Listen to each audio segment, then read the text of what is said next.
Bonjour André. J'aimerais que tu me parles un petit peu de ton parcours sur la maladie. Bonjour Annie. Je vais essayer de parler de mon parcours de 15 ans là, hein. Donc c'est très simple, hein. Je vais parler de chiffres, hein. En fait, on a découvert mon hépatite C dans les années 2000. Donc voilà, par hasard, lors d'un contrôle sanguin. Et donc je suis rentré dans le parcours de soins comme tout le monde fait, sans a priori. Mais au bout de 300 injections d'interférons, 12 000 consommations de ribavérine, plusieurs biopsies, scanners, IRM, je me suis rendu compte que j'étais finalement malade, gravement malade. Cette hépatite C-là, je l'ai découverte. Bien sûr, j'ai appris que j'étais dans les 40% non-répondeurs. Qu'est-ce que c'était ces 40% non-répondeurs? En fait, c'était les antiviraux ne faisaient absolument rien pour ma maladie. Donc ce qui devait arriver arriva, nodule cancéreux et cancer et transplantation hépatique. Et aujourd'hui, voilà, je suis guéri de mon hépatite C. J'ai eu au début de l'année 2015 les dernières molécules. Et aujourd'hui, je suis indemne de virus et je suis en pleine forme. C'est-à-dire 15 ans après, avec ce parcours très difficile, je suis en superbe forme. Alors ça ne s'est pas passé si simplement comme ça, parce qu'il y a beaucoup d'interrogations. D'abord, la maladie en tant que telle, les effets secondaires, les états dépressifs, les états agressifs, ce mal-être complet. On est seul par rapport à la maladie, c'est compliqué dans la famille, c'est compliqué, les relations sont compliquées. Donc ça demande des efforts quotidiens. Moi je suis rentré avec mes connaissances, mon désir de vivre. Je ne pourrais pas l'expliquer pourquoi, ce tempérament-là que j'ai eu tout au long de cette maladie-là. Après, il y a des étapes qui sont absolument terribles. Bon, j'étais sur le mois de septembre 2000, je vais prendre certaines phases qui m'ont quand même perturbé. Au mois de septembre 2008, je vois mon professeur préféré, docteur Leroux, à Rennes. On discute de l'évolution du cancer et dans la conversation, il me dit si le cancer n'évolue pas spécialement vite, ben, je verrai sans doute les vacances du mois de juillet 2009, c'est-à-dire ça me laissait 7 mois de vie. Et dans la foulée, moi je lui pose la question, et s'il y a une explosion du virus, du cancer, j'en ai pour combien de temps à vivre? Il me dit, bah là, on est là au mois de septembre, je pense pas que tu verras les vacances de février, et sans doute Noël sera difficile. Mais il me regarde dans les yeux et me dit, tu sais André, je t'ai toujours promis que je te sauverais. L'entretien s'arrête là.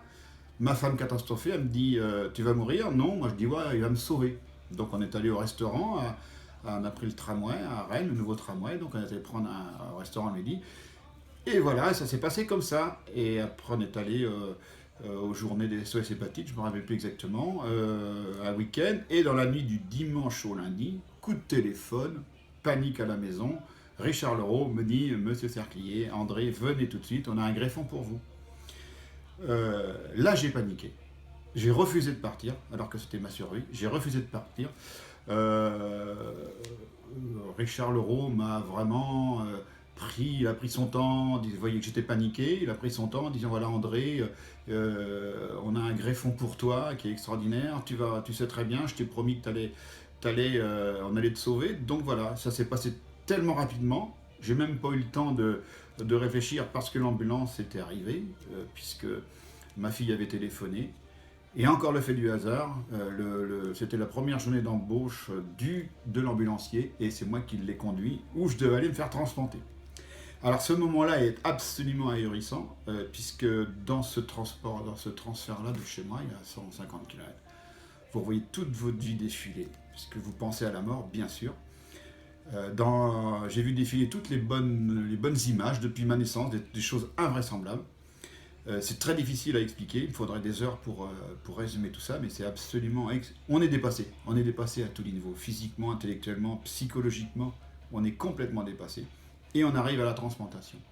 Et là, on est préparé avant d'entrer dans la grande salle qui est absolument c'est immense. Le chirurgien me demande et André, est-ce que tu as une dernière volonté? Est-ce qu'il est dans toutes les entrevues que on a eues, est-ce que tu as une question que tu voudrais me poser? Alors je lui ai dit, oui, j'en ai une avant ma mort, je veux dire en blaguant, parce que j'avais le moral. Enfin, c'était pour moi sans doute avoir de l'humour, c'était peut-être aussi une façon d'évacuer le stress. Et il me dit, je dis oui, j'ai peur de me réveiller. Et alors là, tout le monde s'est esclaffé autour de moi, il dit, bah, André, si tu es réveillé, c'est plus ton problème, ce sera le nôtre. Et effectivement, je suis parti à la transplantation un peu détendu, et je me suis réveillé en réanimation. Alors pour moi, c'était une galère la réanimation. Mais on ne va pas rentrer dans les détails. Donc aujourd'hui, je suis passé par tout ça. Le message que je voudrais faire, c'est qu'il faut garder le moral à toute épreuve. Moi, je l'ai. Il faut être conscient des réalités. Mais je pense qu'on a quelqu'un au-dessus de nous, quelque chose. Je ne sais pas exactement l'expliquer. On a une bonne étoile. Je pense qu'il faut aller vers cette croyance. Il faut croire en la vie. Moi, j'ai jamais eu, hormis cette nuit où j'ai paniqué, j'ai jamais eu, je pensais pas mourir, jamais eu non, la mort pour moi, non, c'était pas pour moi, quoi. Avec du recul, aujourd'hui, j'en parle un peu plus librement. Mon rôle aujourd'hui, j'ai tellement été bénéficié, j'ai beaucoup de merci à donner, hein, bénéficié d'abord de la médecine, des chirurgiens, des médecins, et de mon donneur, puisqu'en fait, si je vis aujourd'hui, c'est grâce à quelqu'un qui est décédé, qui m'a donné son foie. Là aussi, quelque chose d'important, quand je me suis réveillé, le foie, c'était un cadeau, je l'ai considéré comme un cadeau, donc me suis approprié complètement. On m'a beaucoup posé de questions après, comment tu vis avec le foie d'un autre, l'organe d'un autre. Je dis, moi, il est plus à quelqu'un d'autre, il est à moi, je me suis approprié. Je pense que dans les rejets aussi, c'est de notre réflexion qu'on travaille aujourd'hui, je pense qu'il y a un effet psychologique, c'est-à-dire que le fait d'avoir un organe, ce n'est pas que mécanique, hein, parce qu'au départ, quand je venais, moi j'avais peur. Le rejet, moi je pensais que j'allais le vomir, ou j'allais le laisser dans les toilettes, mon foie, mais en fait non, il était bien attaché. Et en fait, c'est plus un rejet biologique et psychologique. Moi je suis persuadé que le fait d'être au courant et s'approprier l'organe de quelqu'un d'autre, c'est important pour le non-rejet. Donc il y a beaucoup de choses aujourd'hui à discuter là-dessus. Quand on est confronté à la mort comme ça, c'est pas très simple. C'est pas très simple. Et vous voyez, quand je parle comme ça, l'hépatite C est très loin, puisque on l'avait découvert en 2000, on est dans 2016. Mais la vie est tellement belle, il y a tellement de choses à faire que moi je suis heureux. C'est une renaissance. C'est mieux qu'une renaissance, parce que ma première naissance, je ne me rappelle pas. Cette renaissance-là, c'est magique.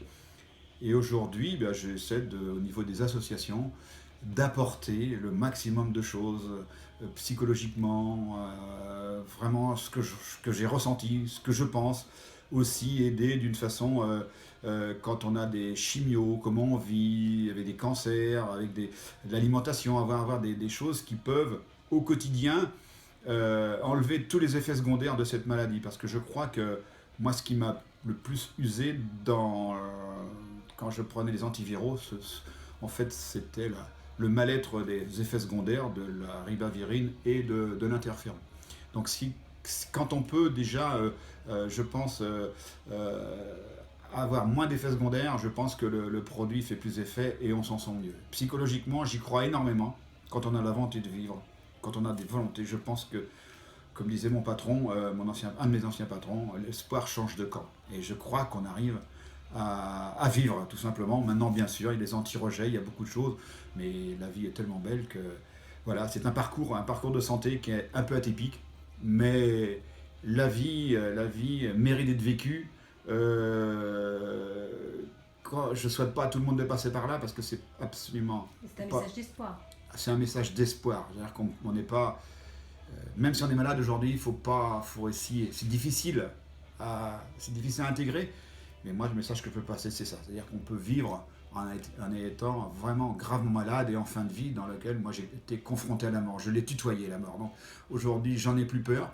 Elle fait partie de la vie, mais la vie est tellement importante qu'on peut vivre avec des maladies très graves. Voilà ce que je voulais dire en 2 mots, tout simplement. Merci André, c'était vraiment très très riche.